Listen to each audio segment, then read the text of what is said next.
Hello good morning everybody. Python lectures में आपका स्वागत है। आज के इस वीडियो लेक्चर में हम देखेंगे कि मोशन जैसे चैप्टर चल रहा है अपना, तो मोशन में जो ग्राफिकल रिप्रेजेंटेशन है regarding velocity, speed, acceleration, distance, हम उनके बारे में थोड़ा स्टडी करेंगे। लास्ट के 2 लेक्चर्स में हमने देखा मोशन से रिलेटेड स्पीड और एक्सेलरेशन, डिस्टेंस ये हमने पढ़ी। आपको अगर ये वीडियो लेक्चर देखने हैं पिछले, तो मैं डिस्क्रिप्शन में इसकी लिंक दे दूँगा। ओके, तो मोशन में ग्राफिकल रिप्रेजेंटेशन से स्टार्ट करते हैं। तो फर्स्ट हम देखते हैं कि graph between distance time graph.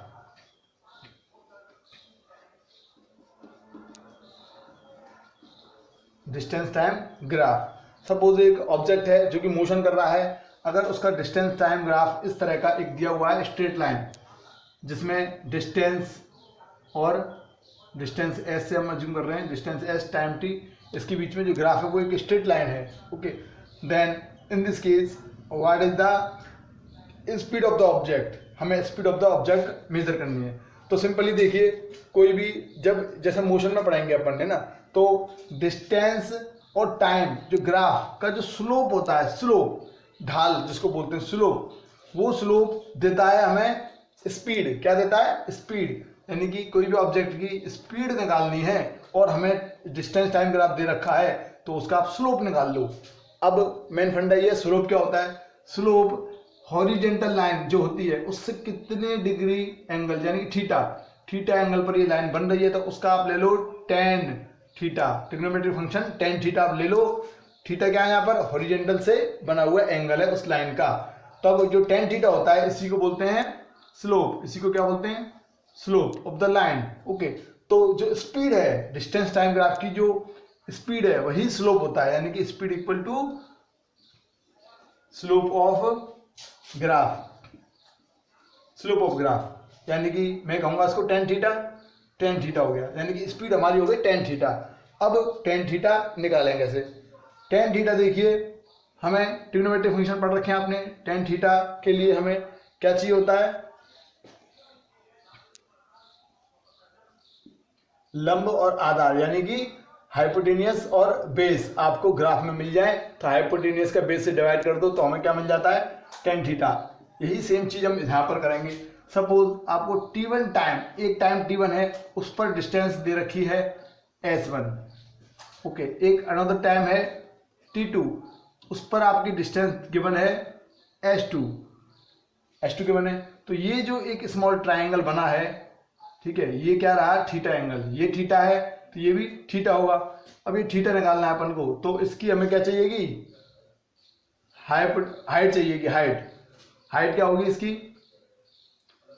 Height देखें तो ये s1 है, ये s2 है, यानी s2 माइनस s1, ये हो गई हाइट। और इसका बेस क्या होगा? ये t2, ये t1, तो t2 माइनस t1। ओके, तो फिर टेन थीटा जो होगा वो होगा s2 माइनस s1, यानी कि उसकी height s2 minus s1 upon base क्या होगा? t2 minus t1। ओके, तो from the graph tan theta is calculated like that. So हम स्पीड इस तरह से कैलकुलेट कर सकते हैं, speed equal to slope of graph tan theta, जो कि होगा s2 minus s1 upon t2 minus t1। यानी कि चेंज इन, जैसे कि हमने प्रीवियस लेक्चर में देखा, तो स्पीड क्या होती थी? चेंज इन डिस्टेंस या फिर travel distance by the object, है ना, अपॉन टोटल टाइम टेकन। कितना टाइम टेकन है? t2 माइनस t1, इतना टाइम लिया है, क्योंकि हम इस पर्टिकुलर इस केस के लिए बात कर रहे हैं, तो t2 माइनस t1। तो इस तरह से ये स्पीड हो गई अपनी। ओके, अच्छा एक चीज और, अब स्पीड इसकी हर पॉइंट पर देखो कांस्टेंट है। मैं सपोज एक t1 लेता हूं, इस पर टेन थीटा निकाल लूंगा मैं, इस पर टेन थीटा, यानी कि इसका एंगल, ये वाला एंगल क्या आएगा? टेन थीटा, जो भी आएगा। अब मैं t2 पॉइंट पर देखूं तो यहाँ पर भी टेन थीटा सेम आएगा। कोई एक पॉइंट और लेता हूं मैं t3, उस पर भी निकालूं टेन थीटा, वही टेन थीटा सेम है तीनों केस में, तो टेन थीटा भी सेम है, यानी कि स्पीड सेम। तो जब कोई भी मोशन की स्पीड सेम होती है हर टाइम स्टैंड पर, तो उस मोशन को कौन सा मोशन कहते हैं? यूनिफॉर्म। Exactly, uniform motion. तो ये जो अपना डिस्टेंस टाइम ग्राफ है वो यूनिफॉर्म मोशन के लिए है। ओके, चलो अब नेक्स्ट देखते हैं। ये तो था यूनिफॉर्म मोशन के लिए डिस्टेंस टाइम ग्राफ। अब मैं अगर बात करूं नॉन यूनिफॉर्म मोशन के लिए डिस्टेंस टाइम ग्राफ क्या होने वाला है, उस केस में फिर स्पीड क्या होगी? ठीक है। तो नॉन यूनिफॉर्म मोशन में जो डिस्टेंस और टाइम ग्राफ आता है वो एक तरह का स्ट्रेट लाइन ना आके कैसा आता है, कर्व्ड आता है, कर्व्ड आएगा। तो देखें अगर अब मैं कह रहा हूं उसका स्लोप ही क्या है अपना, स्पीड है, स्पीड। अब जरा देखिए इस पॉइंट पर एक पॉइंट T1 ले लिया, इस पॉइंट पर θ1 एक मैंने एंगल दिया θ1, T1 पर यही तो होगा हॉरिजॉन्टल से एंगल इस कर्व का θ1। अब एक पॉइंट T2 है, इस पर देखें अगर थीटा या फिर एंगल ये अलग है, इस θ1 से ये थीटा अलग है, इसको मैं θ2 नाम दे देता हूं। अब चूंकि हर पॉइंट पर देखें तो θ1 θ2 θ3 अलग अलग एंगल्स आ रहे हैं, θ1 θ2 अलग है तो tan θ1 tan θ2 भी अलग अलग होंगे। तो उसका मतलब क्या समझे अपन कि इस पॉइंट और इस पॉइंट पर स्पीड यानी कि स्लोप भी अलग है तो स्पीड भी अलग अलग होगी। जब किसी भी ऑब्जेक्ट की मोशन करते हुए ऑब्जेक्ट की स्पीड अलग अलग होती है पर्टिकुलर टाइम्स में, तो वो मोशन कौन सा होता है, नॉन यूनिफॉर्म मोशन। तो ये वाला जो ग्राफ हो गया वो non uniform motion. Non uniform motion मतलब स्पीड इज नॉट कांस्टेंट, जबकि जो हमारा यूनिफॉर्म मोशन होता है वहां पर स्पीड कांस्टेंट आएगी क्योंकि हर पॉइंट पे सेम। यहाँ पर स्पीड इज नॉट कांस्टेंट, इसको कहेंगे नॉन यूनिफॉर्म मोशन। तो इस तरह से अपन डिस्टेंस टाइम ग्राफ के लिए स्लोप निकाल लो, उससे अपन स्पीड निकाल सकते हैं। ओके, इसके बाद नेक्स्ट जो ग्राफ है वो है हमारा स्पीड टाइम ग्राफ या फिर क्या velocity time graph. Velocity time graph, अब किसी भी मोशन करते हुए ऑब्जेक्ट का जो वेलोसिटी टाइम ग्राफ गिवन है, सपोज ये कांस्टेंट गिवन है, इस तरह से ये एक कांस्टेंट लाइन है। अब हम आइडेंटिफाई करेंगे कि ये किस तरह का मोशन है, ठीक है। अब सोचने वाली बात है कि मैं किसी भी टाइम इंटरवल पे बात करूं, सपोज ये वेलोसिटी है रही होगी इसकी 10 मीटर पर सेकेंड, वेलोसिटी स्पीड जो भी 10 मीटर पर सेकेंड रही है, तो इस टाइम T1 पर भी 10 मीटर पर सेकेंड, T2 पर भी 10 मीटर पर सेकेंड, T3 पर भी 10 मीटर पर सेकेंड। तो हर टाइम स्टैंड पर इसकी वेलोसिटी सेम है। तो ये क्या कौन से मोशन के लिए, यूनिफॉर्म मोशन है। कौन सा मोशन है, यूनिफॉर्म मोशन। तो पहला पॉइंट है ये यूनिफॉर्म मोशन है अगर वेलोसिटी टाइम ग्राफ एक कांस्टेंट लाइन दिया है। सेकंड पॉइंट है कि इसकी वेलोसिटी कैसी रहने वाली है, या फिर ऐसे कहें स्पीड कैसी रहने वाली है, स्पीड या वेलोसिटी कांस्टेंट है, इसकी कांस्टेंट है। थर्ड पॉइंट इसका एक्सेलरेशन ए, वो क्या है इस ग्राफ का, एक्सेलरेशन क्या है। अब जब हमारी वेलोसिटी ही चेंज नहीं हो रही है, कांस्टेंट है, तो एक्सेलरेशन क्या होगा इस ऑब्जेक्ट में, नहीं होगा। क्योंकि एक्सेलरेशन बेसिकली होता क्या है, जैसे हमने पिछले लेक्चर में देखा कि final velocity minus initial velocity upon time taken. जब फाइनल वेलोसिटी कोई भी T2 पर फाइनल वेलोसिटी ले लो v2, T1 पर इनिशियल वेलोसिटी ले लो v1, जब ये दोनों सेम हैं तो इनका सब्ट्रैक्शन क्या आएगा, 0। तो मैं क्या डायरेक्टली कहूँ, एक्सेलरेशन 0। ऑब्वियसली होना भी चाहिए क्योंकि यूनिफॉर्म मोशन में वेलोसिटी क्या है, कांस्टेंट है। यानी कि हर टाइम पर जब वेलोसिटी 10 मीटर पर सेकंड, दूसरी टाइम पे 10 मीटर पर सेकंड, 10 मीटर पर सेकंड, तो जब ऑब्जेक्ट ना तो इस वेलोसिटी से इंक्रीज कर रहा है, बढ़ रहा है, या फिर ना डिक्रीज कर रहा है, तो उसका एक्सेलरेशन क्या आएगा, 0। एक्सेलरेशन क्या होता है बेसिकली, जब कोई ऑब्जेक्ट जब एक वेलोसिटी से जा रही है, अगर उस शुरू से एंड तक, स्टार्टिंग से एंड तक सेम वेलोसिटी से ही जा रही है, तो ये ना तो इसकी स्पीड में इंक्रीमेंट हुआ यानी एक्सेलरेट हुई, या ना ये डी एक्सेलरेट हुई, तो इसके एक्सेलरेशन क्या आएगा, 0। अगर ऐसा होता है कि ये बिल्कुल 0 से स्टार्ट होते तो बढ़ रही है, तेज हो गई, तब कहेंगे इसमें एक्सेलरेशन आ गया, तब वो होता है नॉन यूनिफॉर्म मोशन, और कहेंगे उसमें एक्सेलरेशन कुछ ना कुछ आएगा। ओके, तो नेक्स्ट हम बात करेंगे अब यूनिफॉर्म एक्सेलरेशन की। चलो, इसमें तो एक्सेलरेशन था ही नहीं। अब वेलोसिटी टाइम ग्राफ, एक ऐसा ग्राफ देखेंगे जिसमें क्या होगा, एक एक्सेलरेशन होगा, वो भी यूनिफॉर्म एक्सेलरेशन होगा। अगर किसी भी ऑब्जेक्ट का वेलोसिटी टाइम ग्राफ अगर एक कांस्टेंट लाइन दे रखा है, कांस्टेंट लाइन, तो उसका मतलब क्या है कि ये मोशन जो ऑब्जेक्ट है वो यूनिफॉर्म मोशन नहीं कर रहा है, एसेलरेट हो रहा है, एसेलरेट हो रहा है। और एसेलरेशन क्या होता है?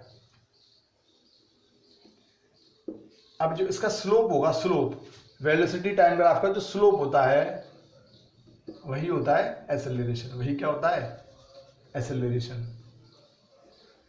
और वीटी ग्राफ का जो स्लोप है, सपोज ये हॉरिजॉन्टल से थीटा एंगल बना रहा है तो ये होगा tan थीटा इक्वल टू, अभी मैं वही केस लेता हूं, यहाँ पर एक t1 टाइम पर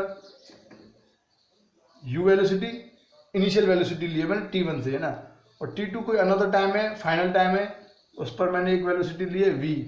तो यहाँ पर tan थीटा बराबर क्या होगा? ये एक ट्राइंगल कंप्लीट हो गया, थीटा ये होगा मेरा v माइनस यू, ये होगा मेरा t2 माइनस t1, पिछले डेरिवेशन की तरह ही है। तो v माइनस यू बटे t2 माइनस t1, यानी कि हम कह सकते हैं कि जो एसेलरेशन है, जो कि slope of the VT graph is equal to v minus u बटे t2 माइनस t1। फॉर्मूले से भी देखा आपने, अब ग्राफ के मेथड से भी आप ये फॉर्मूला देख रहे हो। हाँ, तो ये जो मोशन है वो कैसा है? एसेलरेटिव मोशन है, या फिर कहें कि यूनिफॉर्म एसेलरेशन हो रहा है, यहाँ यूनिफॉर्म एसेलरेशन हो रहा है। अब इसको मैं यूनिफॉर्म एसेलरेशन क्यों कह रहा हूँ? क्योंकि यूनिफॉर्म वर्ड आ रहा है, इसका मतलब क्या है? यहाँ थीटा थीटा थीटा, हर पॉइंट पर वीटी ग्राफ का थीटा सेम है, स्लोप सेम है, तो एसेलरेशन भी सेम आएगा हर जगह, तो ये यूनिफॉर्म एसेलरेशन हो गया। अब बात कर सकते हो आपके साथ नॉन यूनिफॉर्म एसेलरेशन कैसा होगा। चलो let's see non uniform acceleration. अब इस ग्राफ में मैं एक और बात करना चाहूँगा कि अगर आपको वेलोसिटी टाइम ग्राफ दिया है तो उसका स्लोप निकाल लोगे तब तो निकल जाएगा आपका एसेलरेशन। अगर वीटी ग्राफ दिया है, अगर उस वीटी ग्राफ की जो लाइन है एक्स अक्ष या फिर टी एक्स के साथ में जो एरिया निकाल दो आप, वीटी ग्राफ का जो एरिया निकलेगा विद रेफरेंस टू टी, जो ये एरिया होगा वो इक्वल टू होता है डिस्टेंस। किसके इक्वल टू होता है? डिस्टेंस। सपोज यहाँ पर मैंने एक ये t1 टाइम के लिए v1, t2 टाइम के लिए v2 वेलोसिटी दी हुई है। अब जो ये a, b, c और d ये आपके, क्योंकि जो मेरा मोशन है मैं t1 से t2 के लिए कैलकुलेट कर रहा हूँ, तो t1 से t2 इस लाइन का इसके साथ में एरिया ये हो गया जो मैंने शेडेड बना दिया है। अब इसका एरिया निकाल लो, A B C D E और ले लेता हूँ पॉइंट, इसका एरिया निकाल लोगे तो वो किसके इक्वल होगा? वो डिस्टेंस के। तो distance equal to area of, तो इस तरह से area between the graphs. Okay, अब जरा देखो मैं t1 t2 टाइम के लिए v1 v2 वेलोसिटी के लिए जो ग्राफ है मेरा a b e c d a, तो यानी कि क्या आएगा? एरिया ऑफ क्या है मेरा? a b e c d। अब इसको मैंने दो पार्ट्स में डिवाइड किया है, एक तो ट्राइंगल बन रहा है मेरा और एक मेरा यहाँ पर रेक्टेंगल बन रहा है। तो इस ट्राइंगल का क्या होगा? ए बी ई, यानी कि ट्राइंगल ए बी ई का एरिया प्लस जो मेरा रेक्टेंगल है वो है ए ई डी सी, इन दोनों के एरिया निकाल के आप सम कर दोगे तो मेरा इस ग्राफ के लिए क्या निकल जाएगी? डिस्टेंस निकल जाएगी। ओके, तो ये तो था वेलोसिटी टाइम ग्राफ के दो वर्जन, यहाँ पर uniform and non uniform motion के लिए हो गया। अब नेक्स्ट बात करोगे नॉन यूनिफॉर्म के लिए बनाते हैं। चलो हाँ, velocity time graph for the non uniform acceleration. तो देखिए non uniform acceleration. Non uniform acceleration क्या होगा? जिसमें एसेलरेशन भी चेंज हो रहा है। ग्राफ में पर्टिकुलर टाइम्स इंटरवल में एसेलरेशन भी चेंज हो रहा है, यानी कि एक पर्टिकुलर पैटर्न फॉलो नहीं हो रहा, तो भी नॉन यूनिफॉर्म हो गया। सपोज एक ग्राफ लिया मैंने, इंक्रीज डिक्रीज इंक्रीज डिक्रीज, ये है वेलोसिटी टाइम ग्राफ, जिसमें एक बार इसका स्लोप इंक्रीज फिर से डिक्रीज इंक्रीज डिक्रीज, इंक्रीज करेगा तब एसेलरेशन पॉजिटिव आएगा, डिक्रीज करेगा तब नेगेटिव, फिर पॉजिटिव नेगेटिव। तो ये हो गया एक पर्टिकुलर पैटर्न, यहाँ पर कहें कांस्टेंट एक्सेलरेशन नहीं है यहाँ पर, तो ये हो गया नॉन यूनिफॉर्म एक्सेलरेशन ग्राफ हो गया वेलोसिटी टाइम ग्राफ के लिए। ओके, और इसके और भी ग्राफ्स ले सकते हो आप इस तरह से, वी टी, ये आपने ग्राफ ले लिया जैसे ये। अब इसमें क्या करोगे, इसका स्लोप लोगे, यहाँ थीटा कुछ और आएगा, इसका स्लोप लोगे, यहाँ 0 है थीटा, यहाँ पर थीटा नेगेटिव है नीचे की तरफ है, तो सब पॉइंट्स पर भी यहाँ पर एक्सेलरेशन, स्लोप मतलब स्लोप, थीटा मतलब स्लोप, स्लोप मतलब एक्सेलरेशन, सब चेंज हो रहा है। तो ये भी नॉन यूनिफॉर्म हो गया। एक कोई एक ऐसा ग्राफ लिया मैंने जो डिक्रीज कर रहा है, लेकिन पॉइंट जो है मैंने जो लिए हैं, पोजीशन दिए यहाँ पर, कोई यहाँ पर, कोई यहाँ पर, ये भी नॉन यूनिफॉर्म, ये सारे नॉन यूनिफॉर्म एक्सेलरेशन को रिप्रेजेंट करेंगे। तो नेक्स्ट एक छोटा सा मैं न्यूमेरिकल दूंगा, एक कराऊंगा मैं खुद, एक आपको करना है घर से एज होमवर्क के लिए। एक वेलोसिटी टाइम ग्राफ गिवन है, t इक्वल टू 0 से ही स्टार्ट किया हुआ है, फिर एक object t equal to 5 second तक वो मोशन कर रहा है, और इस 5 सेकेंड पर जो 10 मीटर पर सेकेंड वेलोसिटी गिवन है। देन फाइंड ए एक्सेलरेशन, फाइंड एस डिस्टेंस, आपको मेजर करनी है, निकालनी है। ठीक है, तो हमें पता है वीटी ग्राफ दे रखा है, इसका स्लोप निकाल लो। क्या निकाल लो, स्लोप। तो स्लोप निकलते ही क्या होएगा, एक्सेलरेशन निकल जाएगा आपका, स्लोप एक्सेलरेशन निकल जाएगा। तो फर्स्ट में एक्सेलरेशन के लिए देखें तो स्लोप क्या होगा इसका, tan थीटा इक्वल टू क्या होगा, a equal to tan theta equal to, slope निकालो। ये डिस्टेंस कितनी है 10, इसका हाइट मतलब, और बेस कितना है 5, तो क्या होगा tan थीटा 10/5 यानी कि 2। यूनिट क्या होगी एक्सेलरेशन की, मीटर पर सेकंड स्क्वायर। तो इस ग्राफ के लिए क्या निकल गया, एक्सेलरेशन। सेकंड है फाइंड एस, एस क्या है यहाँ पर, डिस्टेंस। डिस्टेंस क्या होती है, ये वीटी ग्राफ दे रखा हो, एरिया, यस एरिया, तो एरिया ऑफ ग्राफ, एरिया निकाल दो आप, इससे क्या निकल जाएगा आपका एस यानी कि डिस्टेंस। एरिया आपको निकालना आता है ट्राइंगल का, क्या होता है 1/2 बेस 5 इंटू 10 हाइट, क्या होगा 2 5 जा 25, क्या होगा 25 मीटर, ये होगी आपकी डिस्टेंस। तो इस तरह से आप कोई भी वीटी ग्राफ दे रखा है, स्लोप निकाल लो, एक्सेलरेशन निकल जाएगा, एरिया निकाल लो, उसकी डिस्टेंस निकल जाएगी। ओके, तो आप एक क्वेश्चन में होमवर्क में दे रहा हूं, आप उसका आंसर मुझे कमेंट कीजिएगा, है ना। और इसका जो लेक्चर की डिफिकल्टी है उसके बारे में भी कमेंट में आप लिख सकते हो कि मैं लेक्चर ज़्यादा डिफिकल्ट बना रहा हूँ या फिर इजी बना रहा हूँ, आप लिख सकते हो। ठीक है, मैं आपको एक होमवर्क के लिए क्वेश्चन देता हूँ। एक वीटी ग्राफ दे रखा है, VT graph is given a, VT graph is given in straight line, t equal to 4 second से मैं ऑब्जेक्ट को काउंट कर रहा हूँ उसकी एक्सेलरेशन के लिए, और t इक्वल टू 10 सेकेंड तक मुझे मतलब मेरी पोजीशन t इक्वल टू 4 से इनिशियल लेनी है, t इक्वल टू 10 पर आपको एंड कर देना है उस पोजीशन के लिए। इन पर वेलोसिटी देखी है 2 मीटर पर सेकेंड, और ये देखिए सपोज 10 मीटर पर सेकेंड। फाइंड ए एक्सेलरेशन, फाइंड एस डिस्टेंस, आपको फाइंड करनी है, इसके इनके आंसर कमेंट करने हैं। तो इस वीडियो लेक्चर में इतना ही। आप इस तरह से देखते रहिए हमारे लेक्चर्स और नॉलेज लेते रहिए। आप जो भी जैसे कोई भी डाउट हो आप कमेंट कर सकते हो, मैं उसका डेफिनेटली कोशिश करता हूँ, मतलब कोशिश करूँगा कि उसका आंसर दूंगा। ठीक है, ओके, थैंक्स फॉर वॉच।